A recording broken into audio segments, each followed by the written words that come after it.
Found my girlfriend cheating on me with my close friend. I have him arrested and ghosted her. So I am a long-time Redditor and decided to tell you all a story that has only just come to its final conclusion. I have created a secondary Reddit account specifically for this, as I want to protect those that are not a part of the Reddit community and change the names of all involved. Originally posted to r/pro-revenge, but was asked to post it here instead due to the nature of one of the revenge acts. Apologies if there is any spelling or grammar mistakes. TLDR will be at the bottom, but hold on to your hats. This is going to be a long one. Backstory: incoming sadness. My wife Rachel and I grew up in a largish town of close to 30,000 people. We knew each other at an early age, roughly 6 or 7, can't specifically remember. We were practically inseparable. At 16, we started dating each other. When we turned 18, we moved away for work in a city just a few hours drive away. By 20, we were married and had bought our first house. At 22, we discovered that she was pregnant with a boy. It was then disaster struck.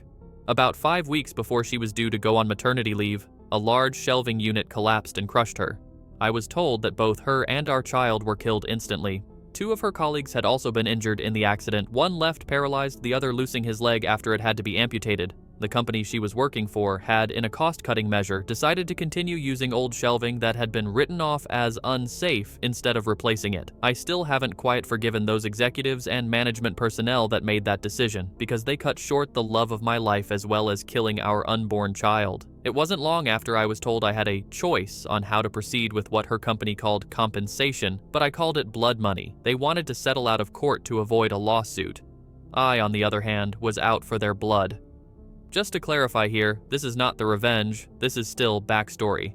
Fortunately, due to the coverage that it got, and involving several politicians, the case was settled quickly in court, roughly 3 years, in which the payout for all parties was close to 10 times the amount that they had initially offered. A lot of fines were given to them for breaches on work, health and safety, executives were sacked, others were jailed, etc. A story for another time maybe, when I feel comfortable sharing. In this time, I was still working my job in telecommunications. My mother, bless her soul, had moved in while all this was happening to help me. I think I would have fallen apart if she hadn't been as involved as she was. It was around this time I was offered a promotion, but it involved a lot of travel around the state. I made a request to have an office in my hometown's branch, as I wanted to not only take care of businesses in the state, but in my hometown also, as there was no business representative located there, to which they agreed. After a few months, we settled into a routine of 1 to 2 weeks in the city office, 1 week in my hometown, and 1 to 2 weeks visiting the rest of the state. After a year, I decided to buy a house in my hometown, so I wasn't having to stay at my parents' place every week or so, that I was home, and that I could come and go as I pleased. This is important for later in the story. It is about 4 years later that our story begins. Sorry if the backstory was a bit long.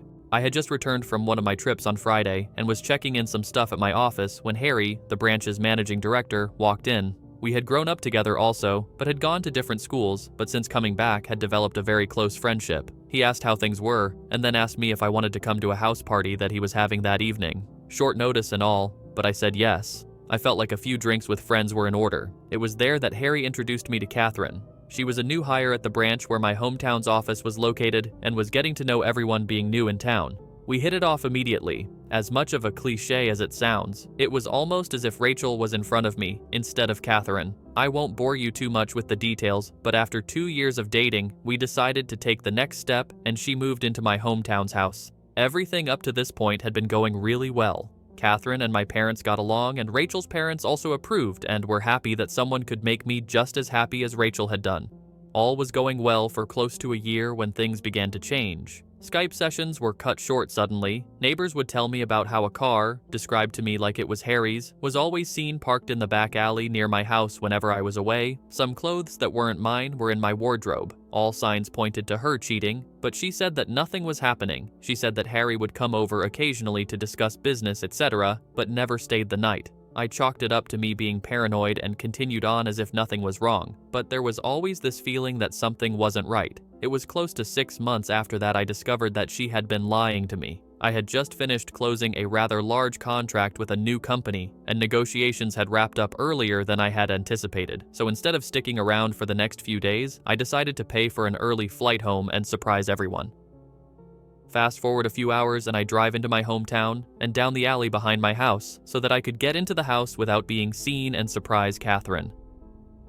Some part of me was curious, however, as to whether this mystery car was there. Sure enough, There was a car that was blocking the back entrance gate. I was confused for a moment, wondering if it had just been a neglectful neighbor parking, only to realize that it was indeed Harry's car. If it hadn't been for the high hedge line that I had put in a few years back for privacy, I may have well driven past my own place. Pulling up behind his car, I got out and thought it was strange that he was there so late, as she claimed that he always had left by now. As I approached the back of the house, I saw something that stomach drop. In my kitchen, Catherine and Harry were going at it hammer and tong. I froze. Time stopped. There was my close friend having sex on my kitchen bench with my girlfriend. I didn't know what to do. So many questions were running through my head. Was this real, or was I dreaming? Why were they having sex in my house? Feeling defeated, I turned and left without them seeing me. I sat in my car for what felt like an eternity. I was crying, hard, but the sadness quickly turned into anger. The same kind of anger I felt towards those that were responsible for Rachel's death.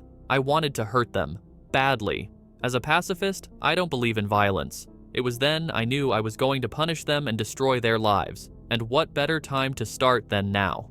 I moved my car back up the alley, far enough away from my driveway that I could still see Harry's car, and then walked back to the gate where I could see into the house and called her phone. They were still going for it when it rang. They both looked at the caller ID and did a double take when my name came up. I could see that she was considering answering it, and they let it ring out. After a few moments, they were back into it again, and I dialed once again. This time she did answer. As she was answering, I hung up and made my way back to my car. As soon as I did, she called me back. She asked why I was calling as late as I was, and I told her that I was about 10 minutes from home and didn't want to scare her coming in. She obviously was shocked and acted happy that I was coming, and the call ended very quickly after she said she was going to get up and get changed into something. I said bye and hung up. A few moments later, Harry came peeling through the gate and still half naked, jumped into his car, took off like a bat out of hell. I smiled a little, knowing the fear that both of them would be feeling from being so close to being caught. I waited a few moments before turning my car into the same place Harry had been moments earlier. The night was fairly uneventful afterwards, and it wasn't until after she was asleep that I got up and went to my office down the hall. I couldn't sleep. I needed to plan, and plan I did. The Ryugoju, my mother always taught me to be a pacifist and to allow cosmic karma to take its course. But on this occasion, I decided that karma could use a helping hand. I decided to punish them separately, but destroy both of them. I knew that Harry had a drug habit, nothing major, but he kept it very private. I only knew about it accidentally after seeing some coke and weed left out in his place, but pretended I hadn't seen it when he had made attempts to cover it up. I began calling some of my more unsavory clientele and made a few discreet inquiries into obtaining some samples that they were willing to part with. A few days later, I had a decent enough stash for my plan to work. About a month later, I had friends, including Harry, around for a barbecue night. After making sure that I sufficiently liquored up Harry, I told him to stay the night and sleep it off. In the early hours of that morning, I took the drugs and an assortment of my personal belongings and placed them at various places around his car, with the biggest stash in his tire well. Confident that he wouldn't find them over the few months, as the rest of my plan took effect, I locked the car up and went inside to sleep. I also placed some more drugs and personal items in his house after driving him home because he was still too drunk to drive. A few days later, I staged a break-in by smashing the back pane of my back door into my kitchen and leaving it open before heading back to the city for a flight. I had several messages the moment I landed, one from my clearly panicked mum, who had found the back door smashed open and had called the police, one from Catherine in tears, and one from the local police asking me to call. After returning all the calls, I informed the police I was away on business, and that I would be back the following week to talk with them. While away, I got Catherine to stay with my parents until after I got back, and asked my dad to organize one of the local security companies to install cameras and an alarm system after getting the go-ahead from the police as to not ruin the scene of the crime. After getting home, I did the usual, "My God, I can't believe this has happened," and "Why would anyone do this?" routine. After doing a thorough check of everywhere, finding that the items I had taken were missing, and filing a police report, I had the security company's rep talk Catherine and I through how the cameras and alarm system worked. Then came the question I had been waiting for. The question of what happens if we are doing some business and don't want it recorded. She acted a bit shy asking this question, but I knew exactly the reason she was asking. He assured us that this was a question he got asked a lot, and we were shown on the home computer, if we wanted to be doing things without it being recorded, how to stop the recording for certain cameras, so that we could protect her modesty. As I was walking him out, I asked him if cameras were turned off, could a notification be sent out, just as a security precaution. He came back in and helped me through how to set up email notifications and left shortly after. Fantastic. All I had to do was wait. At this stage, I approached ER Legal Advice for some help in relation to couples law in my country. I needed to make sure that my upcoming plan could legally be done and that I would not be forced to pay out any money or equity to Catherine, as I didn't know if we were classified as a de facto couple or not. Being the sole benefactor of Rachel's estate, I didn't want to be left with any nasty surprises where Catherine could take any of the estate away from me. Shout out to those guys and gals there, as they helped me get in contact with a great lawyer who assured me, due to the fact that although we had been dating for close to 4 years, we had not been living together long enough to be classified as de facto, and because I was paying all the utilities on the property that she was living in and didn't pay rent, showed that she had no legal standing to make a financial claim against me. Just to be sure though, he drew up what I felt was a pretty ironclad document just in case there was any legal trouble. The following week, my work had approached me and offered me a promotion to move back to the city and run the team that I was a part of, meaning I wouldn't need to travel as often and be in the one location, and due to the success of being located in my hometown, that they were considering having 3 to 5 representatives spend 1 to 2 weeks in the larger surrounding towns, including my hometown, as a part of my team. I said yes and began the process of beginning my transfer, which would take about 6 weeks. Perfect. More than enough time to gather all my evidence. Upon getting back to my hometown the following week, I began to start in motion the rest of my plan.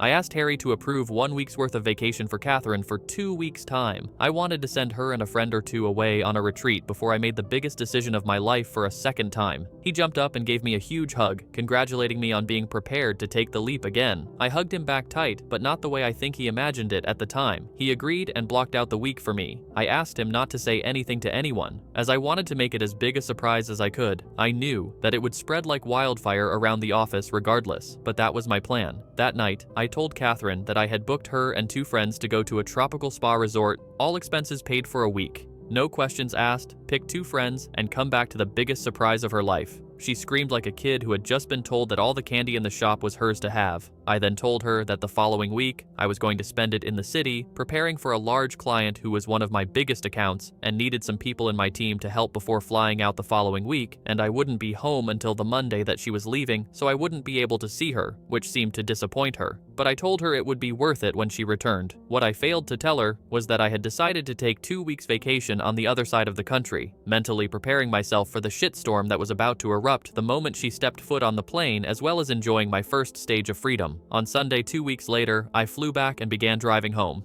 Once getting there, I done a quick pass by my house, and sure enough, Harry's car was there. Like the first night I had caught them, I parked a little ways back and checked the cameras.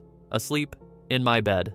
No surprise honestly, as I had recorded them constantly do this over the 2 weeks I had been away. I then made my first call to the police blocking my caller ID. I told them that I was one of my neighbors and saw someone hanging around in their car in the alley behind my house and occasionally passing something through windows to passing cars while also looking into my yard, and I was concerned that they were dealing drugs and or going to break into someone's property. I gave them his license plate and description. They said they would have someone there in a few minutes, so I thanked them and hung up. I then called Catherine and told her I was about 10 minutes from home and that I knew she was flying out tomorrow, but desperately wanted to surprise her. Looking back at the footage now, I laugh at the commotion that I am surprised I didn't hear.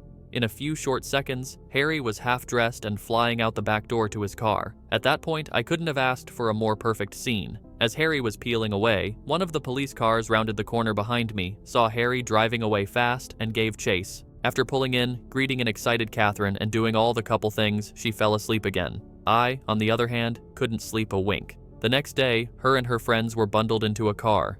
After they drove away, I had to wait a few hours, but I began to execute my plan.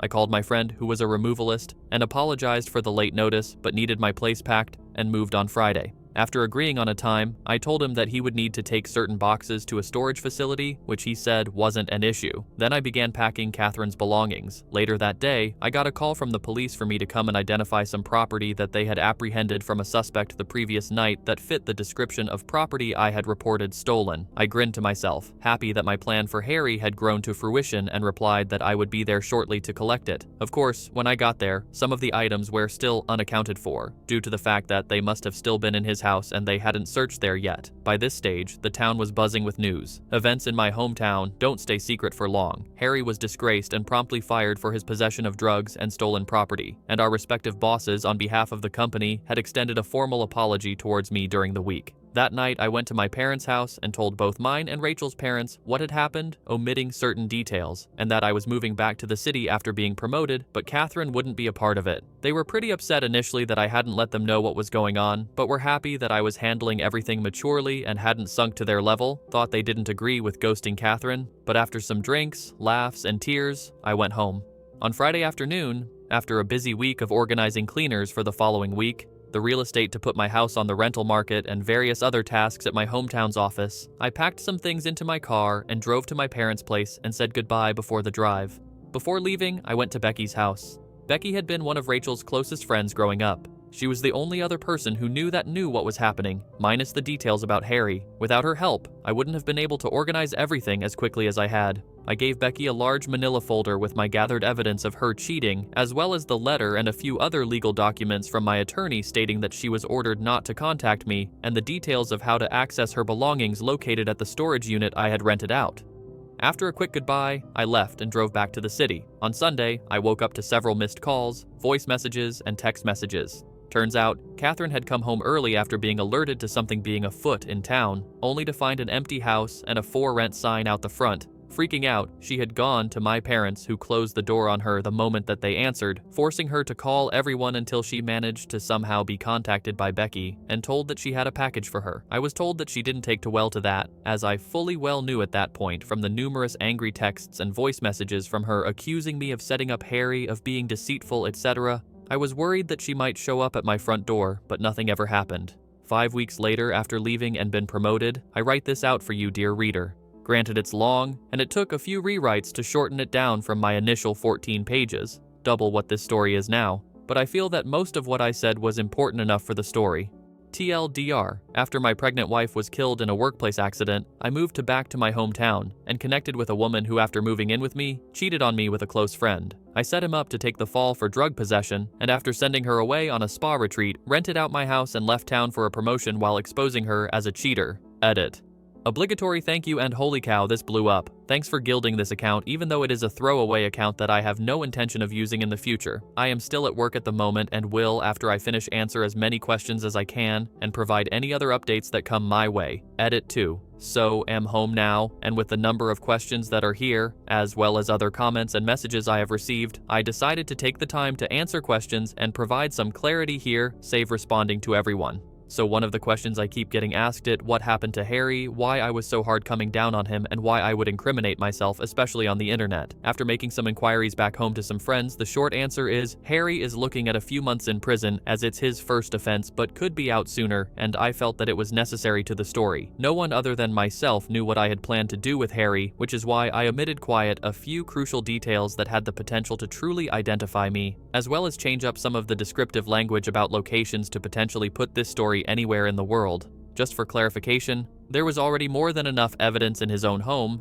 I just provided the means for the police to further investigate his activity in his home. That being said, I don't regret doing what I did to him, as he knew both Rachel and I growing up, and knew how hard it was for me to pick up my life after she died. For those also asking if I am worried about Harry finding out and pointing the authorities in my direction, I know that he doesn't use Reddit. I know Catherine has an account, but I haven't seen any recent activity to state that she has been on in some time. As for other Reddit users, who knows? Most of the people I am friends with on my main account may recognize this story if they come across it, but as for their browsing preferences outside the subreddits that we frequent on, I can't say. As for Catherine, people have questioned why I didn't do more to her, or why I stuck around for as long as I did. Honestly, I almost did kick her out after a few days, but I wanted to gather evidence and show proof of her cheating so that everyone she knew would know what she had done. She is a major socialite, her words, and I knew by exposing her it would kill her reputation. As for what happened to her, I have been told that she moved to another state just recently after being transferred. From the people I have spoken to today, she was put mainly on administrative duties before her transfer, as there was quite a bit of backlash after the rumor mill made its way around town. People have questioned the legality of what I did to her, moving all her stuff out, sending her and some friends away, spending a good amount on the trip, etc. Morally, I can see that it's a pretty dick move to build up her expectations of what she thought was going to happen. This, combined with killing her status around town, was my ultimate goal, to have her experience what it was like to have everything fall around you. But from a legal standpoint, I had every right.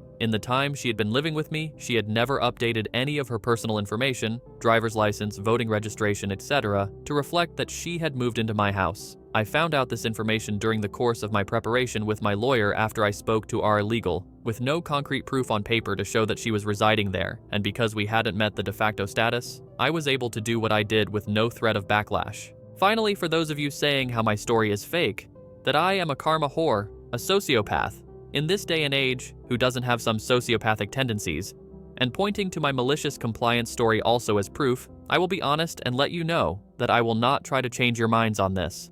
Everyone is entitled to their opinions on stories shared all over Reddit and opinions on those who share them. The story on the other subreddit, however, was to build karma, as my original post on RPro required to me build up enough before they would allow me to post, as they thought that I might have been a bot. That story, which I only edited in the basics of the conversation because I can't remember all of it, did in fact take place and made national news coverage shortly after. If I ever find the article, I will link it, as it was at the time close to one of the largest roaming bills our company had ever passed on to a customer. If there are any further updates, I will let you know. Chosh.